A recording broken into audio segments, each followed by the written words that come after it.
ईडीने मोठी कारवाई करत खरातच्या नाशिक, शिर्डी आणि पुणे अशा मिळून 11 ठिकाणी त्याच्या प्रॉपर्टीजवर छापेमारी केली आहे। या कारवाईत खरातची आलिशान मर्सिडीज बेन्झ कार देखील जप्त करण्यात आली आहे। तसंच खरातचा सीए ललित पोफळे याच्या पुण्यातल्या घरावरही छापा घालण्यात आलाय।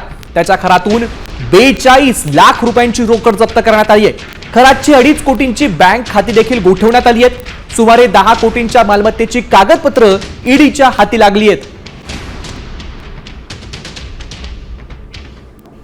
नाशिक, शिर्डी आणि पुणे अशा एकूण 11 ठिकाणांवर ईडीने छापेमारी केली आहे। खरातच्या सीएच्या घरातून 42 लाखांची रोकड जप्त केली आहे।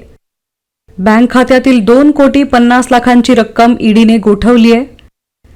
तर खरातची एक महागडी मर्सिडीज बेन्झ गाडी देखील ईडीकडून जप्त करण्यात आली आहे।